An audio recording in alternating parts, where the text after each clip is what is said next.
మరి ఏ మూలకు పోయినాయో తెలియదు. కానీ వాళ్ళు చేస్తున్నది ఏంది? మొట్టమొదటి పని టీఎస్ను టీజీ అన్నారు.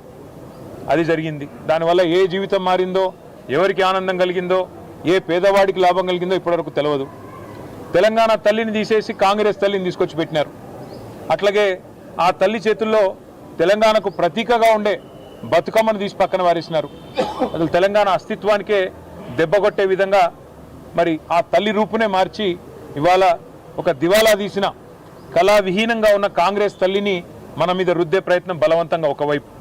ఇంకా విచిత్రం, రాచరిక పోకడలు అంటాడు. ఏమనంటే హైదరాబాద్కి నిషాన్ చార్మినార్, ఆ చార్మినార్ని తీసేస్తా అంటాడు. ఏది? మన తెలంగాణ రాజముద్ర నుండి.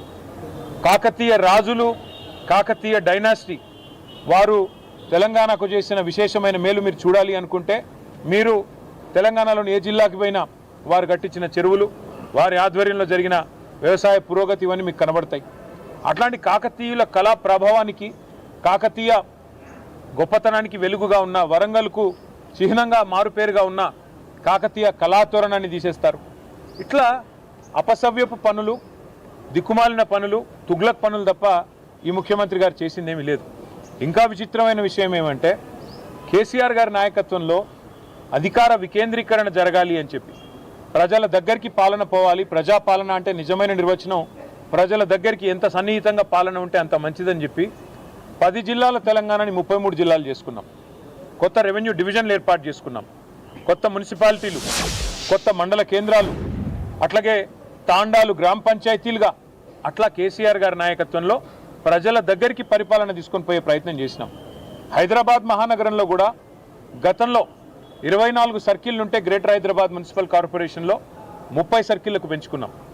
గతంలో 4 జోన్లు ఉంటే 6 జోన్లు చేసుకున్నాం. ప్రతి జోనల్ కమిషనర్కి, ప్రతి డిప్యూటీ కమిషనర్కి శాంక్షన్ లిమిట్స్ పెంచుకున్నాం. అంటే ఇవన్నీ చేసుకున్నాం, కానీ హైదరాబాద్ అస్తిత్వాన్ని మాత్రం మేము ముట్టుకోలేదు. హైదరాబాద్ అస్తిత్వాన్ని దెబ్బతీసే ప్రయత్నం చేయలేదు. ఎందుకంటే హైదరాబాద్ అనేది ఒక హైదరాబాద్ ప్రజలకు సంబంధించి కాదు, తెలంగాణ ప్రజలందరికీ గర్వకారణమైన ఒక ఐడెంటిటీ హైదరాబాద్, సికింద్రాబాద్ జంట నగరాలు అంటే మనం చిన్నప్పటి నుంచి వింటున్న మాట. అట్లాంటిది ఇవాళ ఈ తుగ్లక్ ముఖ్యమంత్రి ఆయన తీసుకున్న ఒక నిర్ణయం వల్ల సికింద్రాబాద్కు ఒక ఐడెంటిటీ అనేది లేకుండా, ఒక అస్తిత్వం అనేది లేకుండా సికింద్రాబాద్ని శాశ్వతంగా చరిత్ర పుటలకి మరి పరిమితం చేసే విధంగా ఈ ముఖ్యమంత్రి, ఈ ప్రభుత్వం తీసుకున్న ఒక నిర్ణయాన్ని వ్యతిరేకిస్తూ, ఒక రాజకీయ పార్టీ కాదు, సికింద్రాబాద్లోని అన్ని వర్గాల ప్రజలు ఒకటై, దానిలో అక్కడ ఉన్న ప్రజాప్రతినిధులంతా మా వాళ్ళు. సికింద్రాబాద్ ఎమ్మెల్యేగా పద్మారావు గారు ఉన్నారు, సనత్ నగర్కి శ్రీనివాస్ యాదవ్ గారు ఉన్నారు,